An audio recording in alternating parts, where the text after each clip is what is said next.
जो आज अपना टॉपिक रहेगा लेसन नंबर 8 से, उसमें अपन पढ़ेंगे जो खनिज पोषक तत्व हैं उनके बारे में।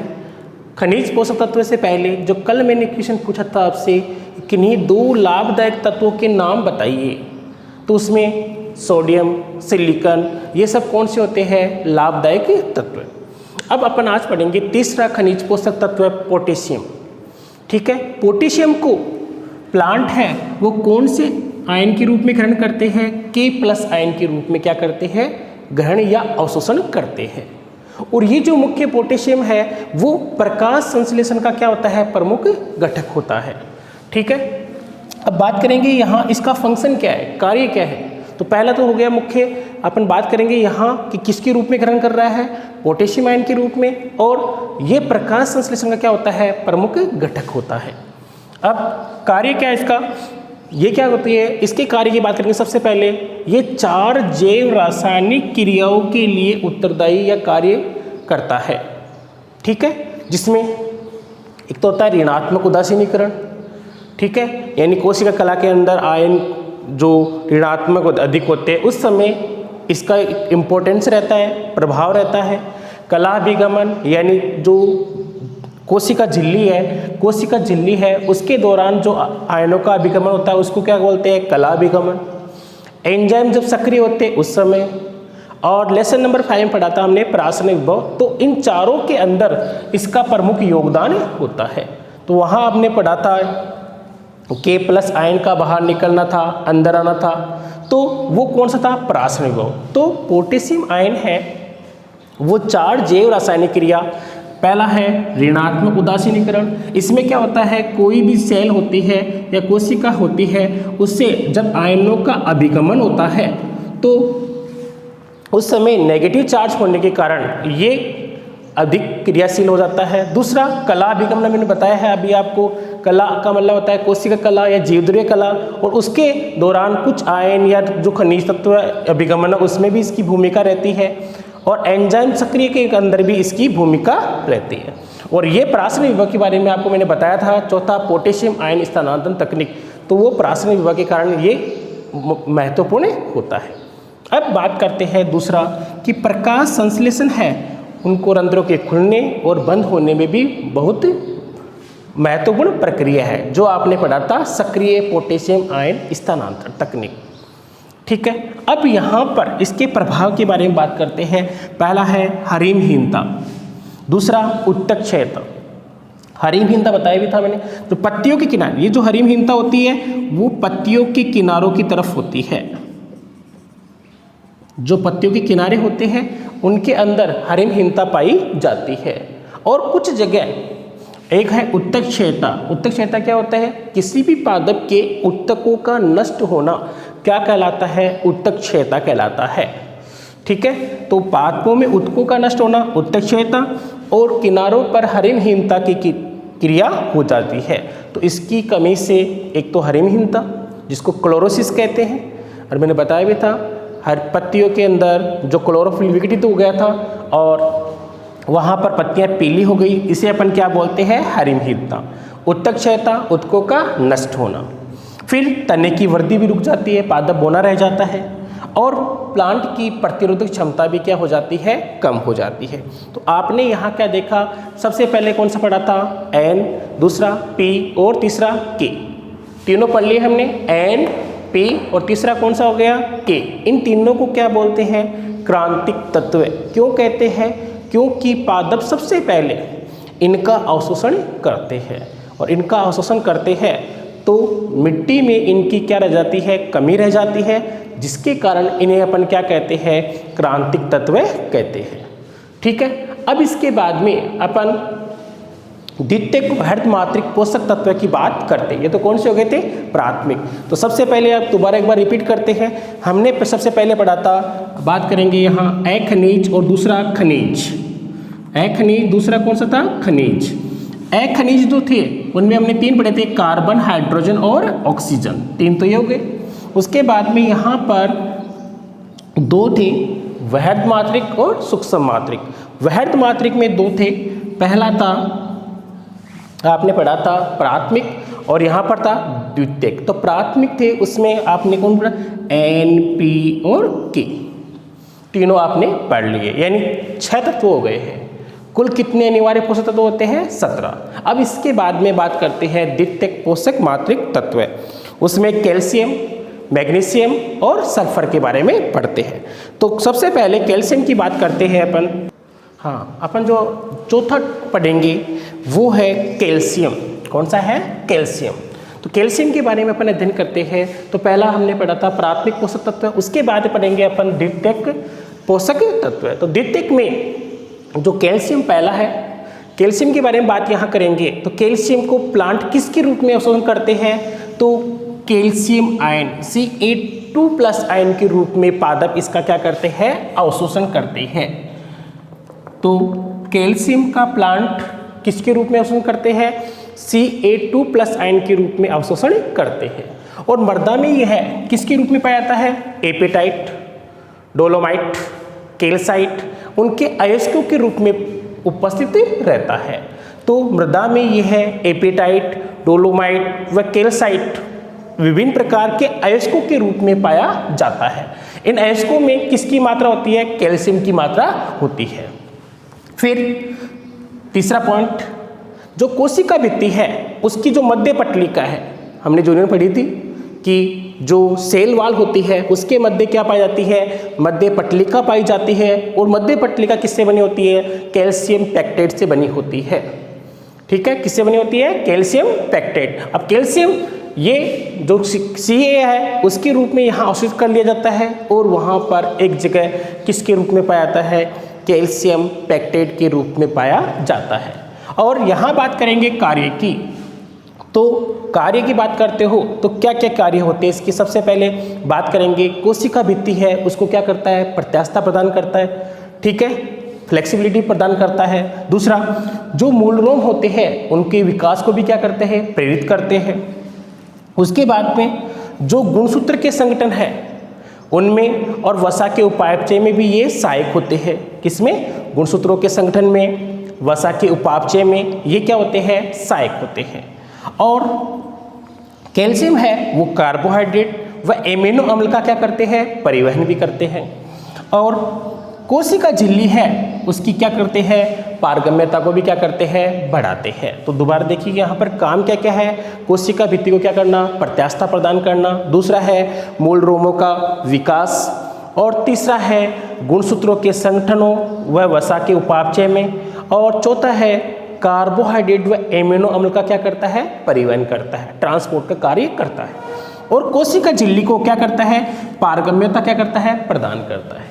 तो ये इसके कार्य है। तो कैल्शियम के कार्य ये हो गए। अब प्रभाव की बात करते हैं। तो प्रभाव में है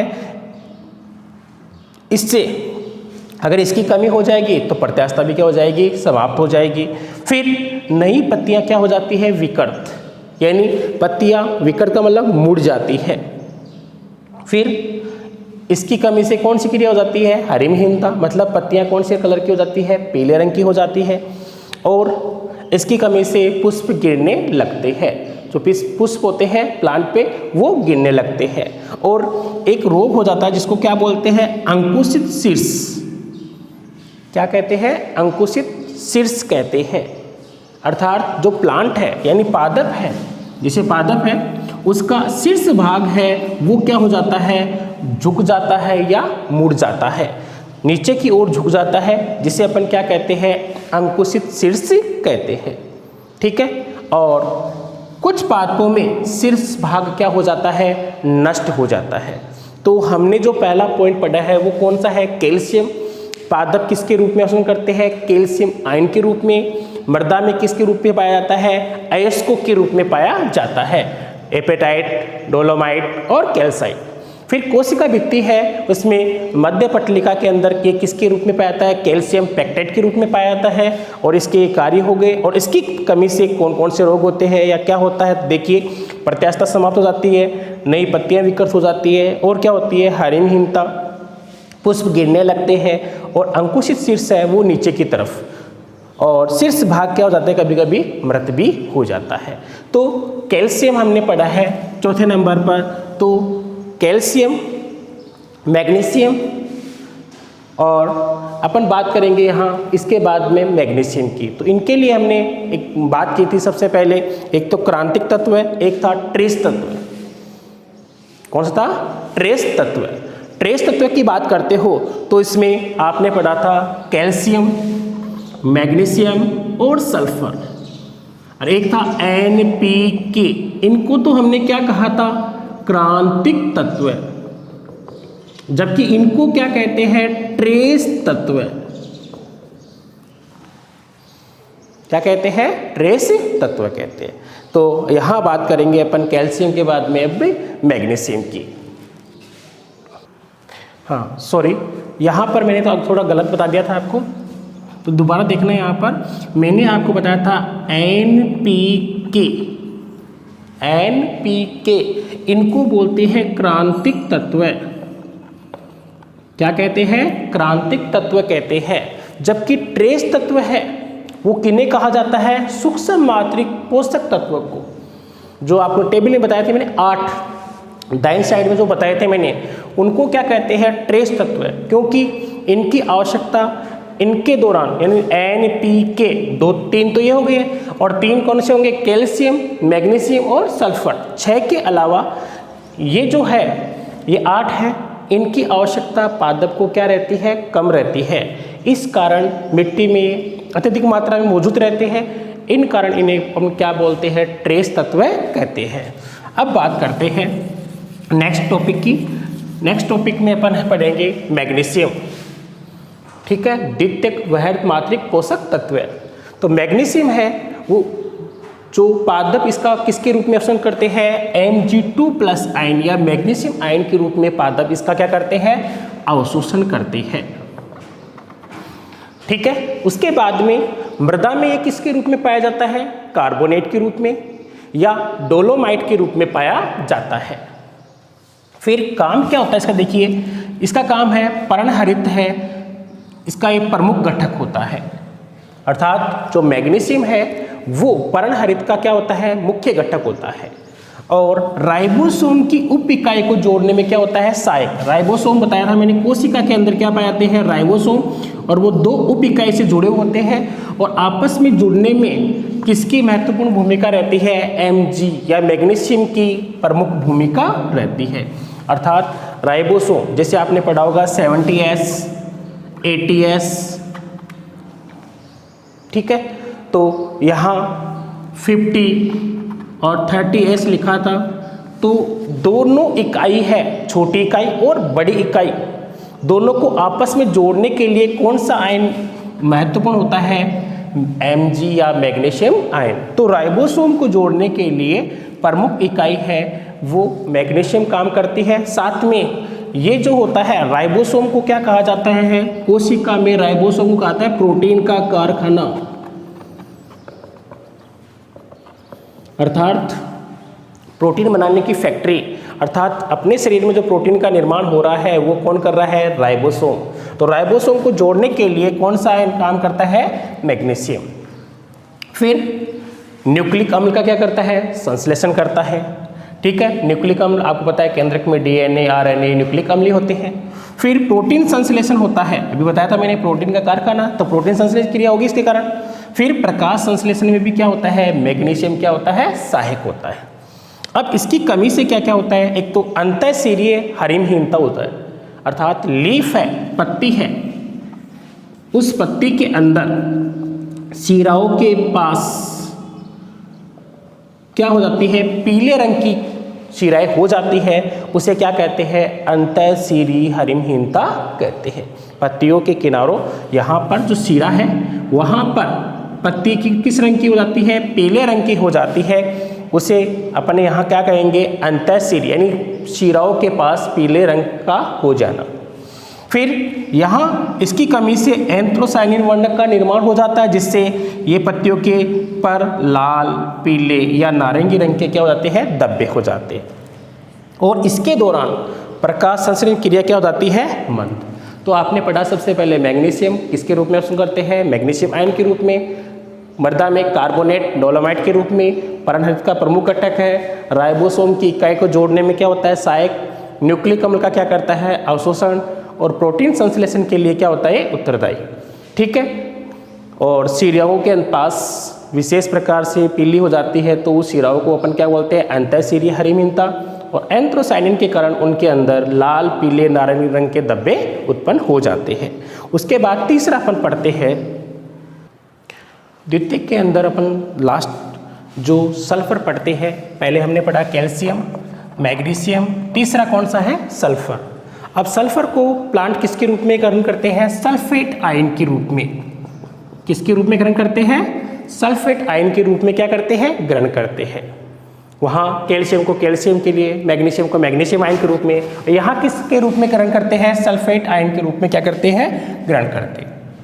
फिर मिट्टी में ये किस रूप से पाया जाता है, खनिज के रूप में पाया जाता है, जैसे पायराइट है, जिप्सम है, उसके रूप में ये मिट्टी के अंदर पाया जाता है। अब ये भी है कि सल्फर के स्रोत है, तो वायु में यदि SO2 है तो ये भी सल्फर का क्या होता है, पादपों के लिए स्रोत होता है। अगर वायु के अंदर क्या है, SO2 है, तो वो भी पादपों के लिए क्या है, सल्फर का स्रोत है। अब काम क्या है इसका, प्रोटीन संश्लेषण के लिए जो भी एमिनो अम्ल है, जैसे सिस्टीन है, मिथ्योनिन है, इनके निर्माण में क्या होता है, सहायक होता है। अब एमिनो अम्ल के बारे में हमने पढ़ा था, एमिनो अम्ल है वो जुड़कर जो प्रोटीन का संश्लेषण करते हैं, और 64 प्रकार के कोडोन थे, वो 20 प्रकार के एमिनो अम्ल बनाते थे, जो आपने जो में पढ़ा था। तो यहाँ पर केवल आप ध्यान रखना है, एमिनो अम्ल जो है उसके निर्माण के में सिस्टीन है, ये सब मिलकर क्या बनाते हैं, प्रोटीन का संश्लेषण करते हैं। तो एमिनो अम्ल की में सिस्टीन है, या दूसरा मैंने लिखा है मिथ्योनिन है, उसका निर्माण करने में क्या होता है, सहायक। अगर एमिनो अम्ल बनेगा तभी कोशिका में कौन सी क्रिया होगी, प्रोटीन संश्लेषण की क्रिया होती है। फिर ये जीवद्रव्य का घटक होता है। उसमें तीसरा, सल्फेट की अधिकता से, अगर सल्फेट की मात्रा अधिक होती है तो किसका निर्माण होता है, मूल गुल्लिकाओं का। आपको बताया भी था, जो लेग्यूमिनेसी कुल है उनकी जड़ों में किसका निर्माण होता है, मूल गुल्लिकाओं का निर्माण होता है, यानी राइजोबियम जीवाणु है, तो वहाँ गांठें बनती है, वो कौन से आयन के कारण बनती है, सल्फेट आयन के कारण गांठें बनती है। तो आपको बताया भी था, लेग्यूमिनेसी कुल है उसमें जड़ों में मटर दाने के समान गुल्लिकाएं पाई जाती है, उन्हें क्या कहते हैं, मूल गुल्लिकाएं, जिसमें कौन सा जीवाणु पाया जाता है, राइजोबियम जीवाणु पाया जाता है। और ये क्या काम करता है, नाइट्रोजन का स्थिरीकरण। फिर है ब्रेसिकेसिया क्रिस्टिफेरिकुल है, उनमें जो तीखी गंध होती है, तीखी गंध आती है, वो तीखी गंध भी किसके कारण आती है, इस सल्फर के कारण ही आती है। ठीक है, अब कमी से कौन सी क्रिया आती है, एक तो हरिमहीनता उत्पन्न हो जाती है, या अगर इसकी कमी होगी तो किसका निर्माण नहीं होगा, एमिनो अम्ल का निर्माण नहीं होगा, और प्रोटीन संश्लेषण क्रिया कम नहीं होगी या कम होगी। और प्रोटीन संश्लेषण कम होगा तो पादप भी क्या रह जाते हैं, बोने रह जाते हैं। और कुछ विशेष प्रकार के मोटी भित्ति वाले उत्तक होते हैं, जैसे स्क्लेरोडार्मा है, उनकी मात्रा बढ़ जाती है। और लास्ट है, संपूर्ण पादप क्या हो जाता है, पीला हो जाता है। यदि इसकी कमी बहुत अधिक हो गई तो संपूर्ण पादप क्या हो जाता है, पीला।